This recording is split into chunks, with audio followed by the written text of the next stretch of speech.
Fala pessoal, sejam muito bem-vindos ao nosso episódio de número 22 aqui no podcast O Pai Old School. Meu nome é Rafael Henriques e hoje a gente vai falar sobre temperamentos.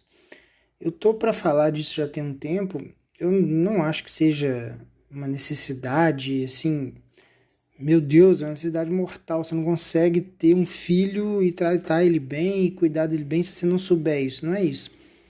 Até por isso que eu tô dando uma esticada em outros assuntos, né, para vir falar disso aqui.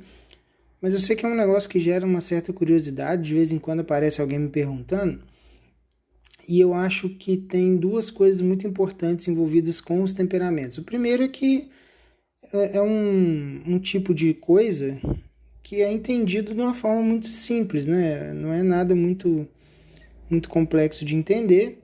Talvez para aplicar e para fazer as leituras corretas na prática, talvez não seja tão simples quanto a teoria, porque a teoria é bem simples mesmo.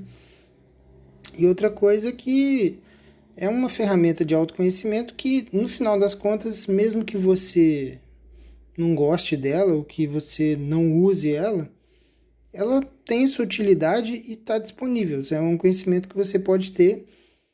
E de verdade, assim, tem certas coisas que você consegue, de repente, saber como conduzir certas situações ou quando não conduzir certas situações, dependendo do temperamento das pessoas envolvidas.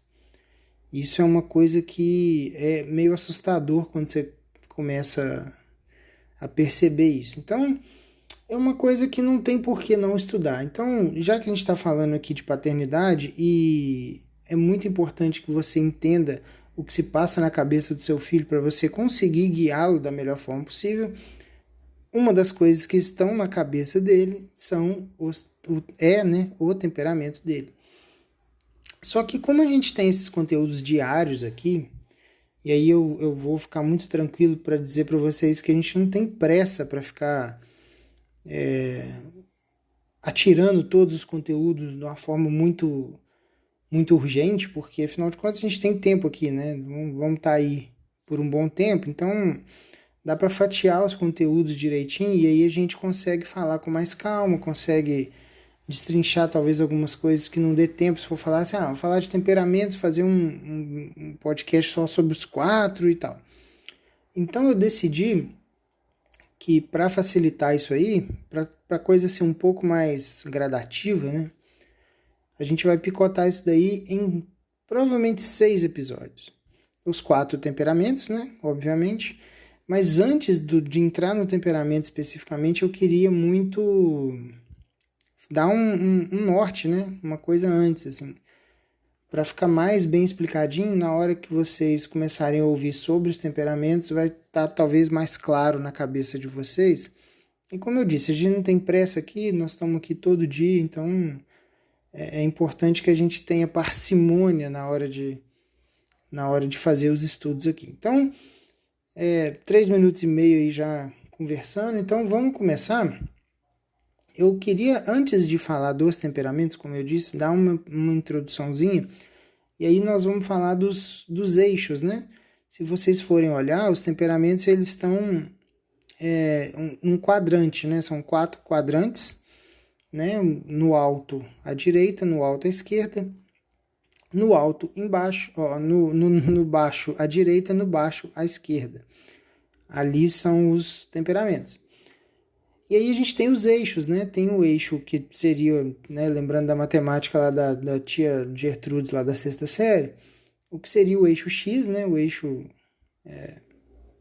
agora me fugiu, horizontal, o eixo horizontal e o eixo Y, que é o eixo vertical, né? Então, o eixo horizontal e o eixo vertical. Nesses eixos, a gente tem extremos, né? E é desses extremos, desses eixos que eu queria falar. Hoje, nós vamos falar especificamente do eixo quente e frio. Se você for pegar, eles, né, às vezes está desenhado como um eixo vertical, às vezes como um eixo horizontal, faz pouca diferença aqui. É tudo uma questão de você entender, quando você for pegar um desenho, né, de um quadro de temperamento, você tentar entender aonde que está cada coisa, né?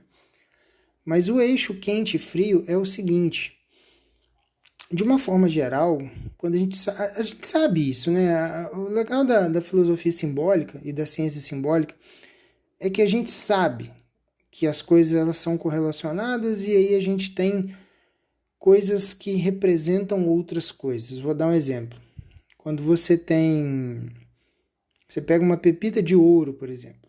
Você sabe que automaticamente aquilo vai ser relacionado, sei lá, o ouro, ele é amarelo, ele é brilhante, então aquilo se relaciona de alguma forma com o sol, e aquilo, o sol se relaciona de alguma forma, talvez com o leão, e aí você sabe que talvez o signo de leão tenha umas características parecidas com o animal leão e que tem o sol, porque eles têm uma conformação um pouco parecida, a coisa da imponência, de ser, né, leão lá o rei da selva, o sol seu astro-rei, enfim, as coisas elas têm correlações. Isso é difícil de tentar negar isso. Então, os temperamentos eles têm mais ou menos essa mesma raciocínio. Quando você pega e diz que uma pessoa é fria, você fala assim, nossa, fulano é meio frio. O que exatamente que você está tentando dizer sobre essa pessoa? Provavelmente ela é tímida, provavelmente ela é mais retraída, provavelmente ela fala pouco, provavelmente talvez ela seja até desinteressada de várias coisas, talvez ela tenha dificuldade de socializar, talvez ela, num caso mais grave, talvez tenha algum episódio de depressão. Enfim, coisas relacionadas com o frio, uma pessoa fria, você vai pensar, e aí vai remeter lá de novo, né, aí da física lá do tio Custódio, lá da 7ª série, que falava que as partículas, né, de qualquer coisa, quanto mais frio está aquele meio, mais lento é o movimento delas. Então, a gente vai relacionar uma pessoa fria com todas essas características mais ou menos intuitivas. Então, uma pessoa um pouco mais lenta, uma pessoa que é mais retraída, mais introspectiva, uma pessoa que de repente tem dificuldade de se abrir, enfim, essa é uma pessoa fria. Por outro lado, do outro extremo do eixo, no outro extremo do eixo, a gente vai ver a característica da pessoa quente, né? Quente também é extremamente intuitivo. Você pode pensar numa pessoa agitada, você pode pensar nas partículas, né, da física lá. Quanto mais você esquenta, mais as partículas, os átomos, enfim, aquilo vai se movimentando mais rápido, mais frenético. Então, uma pessoa que é voltada para o quente, ela tem um giro mais alto, né, digamos assim. Ela está em outra frequência, ela é uma pessoa mais rápida, uma pessoa mais agitada, uma pessoa que talvez fala muito alto, uma pessoa extrovertida, uma pessoa que gosta de falar, gosta de se comunicar. Talvez ela seja uma líder melhor, talvez ela tenha inclinações a trabalhar com o público, talvez ela tenha inclinações a ser artista de alguma forma. Então, essas correlações, elas não são... É porque uma das críticas que o pessoal faz aos temperamentos, e a simbólica como um todo, é que não tem comprovação científica. Comprovação científica você precisa para determinadas coisas, mas em geral, quando você precisa lançar a mão da comprovação científica, em geral, tá? Estou dizendo que estou tentando generalizar aqui para formular o pensamento.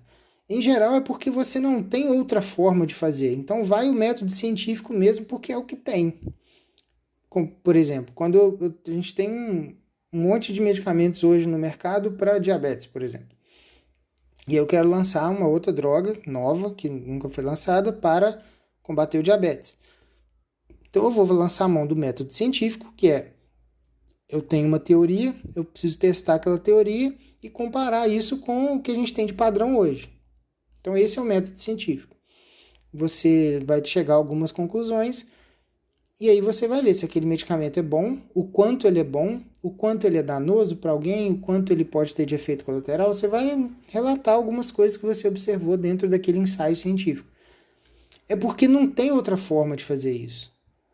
Com um medicamento, por exemplo. Tem várias outras coisas, né, que você pode pegar e aí você precisa fazer por uma comparação meio bobinha E aí você formata aquilo de um jeito que fique legal de ler, chama artigo científico, né? Já tem um padrãozinho ali, e é isso. Agora, quando você tem outras formas de entender, de adquirir conhecimento, geralmente, é meio pesado isso que eu vou falar, mas enfim, geralmente os outros métodos de conhecer coisas costumam ser mais eficientes do que o método científico. Geralmente você lança a mão do método científico quando você não tem outro jeito mesmo. Que a reflexão, como é que você vai refletir, como é que você vai filosofar sobre qual medicamento é o melhor para determinado paciente com diabetes? Não existe isso, não tem como. Então você tem que lançar a mão da ciência. Mas em geral, as coisas que realmente importam na vida, elas estão assim infinitamente acima e distante do método científico, né? Isso é uma coisa que eu sempre fui o, o jovenzinho da ciência. Não, é ciência, ciência. O quão besta é esse tipo de argumento. Enfim, é só uma coisa. Então, a gente tem nesse eixo as pessoas mais frias e as pessoas mais quentes. Você pode até pensar no sentido até quase que hormonal, sexual também, porque no final das contas está tudo envolvido. E aí esse é o primeiro eixo. O segundo eixo, que aí a gente vai falar amanhã ou talvez no outro dia, vou ver se eu falo disso amanhã, porque é importante a gente não perder o fio da meada. Amanhã a gente fala do outro eixo, que é o eixo úmido e do eixo seco. Então aí quando a gente tem a interseção desses dois eixos, né, em um ponto qualquer, a gente vai ter um temperamento específico. Então, só para dar um spoiler aqui, o sanguíneo, por exemplo, ele é um temperamento que está no extremo úmido e quente.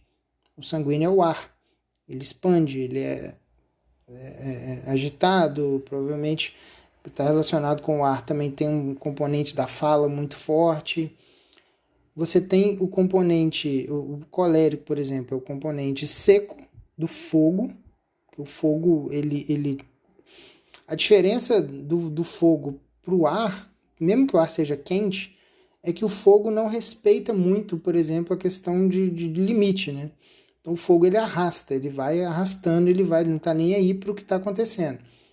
Então ele tem um componente mais seco, tanto que para apagar o fogo você joga água, e o componente quente. Então ele é a extremidade quente e seca.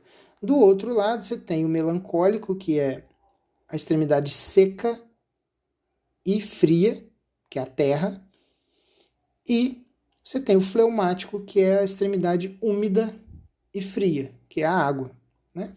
Então, amanhã a gente volta para falar do outro eixo, e provavelmente vai ser um episódio bem menor que esse, que eu precisei dar vários disclaimers aqui sobre algumas coisas, e depois disso a gente entra especificamente na questão dos temperamentos, e aí vai ficar legal porque eu vou falar algumas questões relacionadas aos filhos, né, o temperamento dos filhos e como a gente deve olhar para isso. E também depois eu quero fazer aí, mas aí eu vou dar um tempo, né, para vocês descansarem a cabeça do assunto. Vou dar um tempo e depois a gente volta para falar dos pais, o temperamento do pai, sendo cada um desses e aí como que o que a gente precisa integrar a nossa forma de ver o mundo para melhorar um pouco os defeitos, né, digamos assim, que são inerentes a certos temperamentos. Tá? Então é isso. Muito obrigado e até a próxima.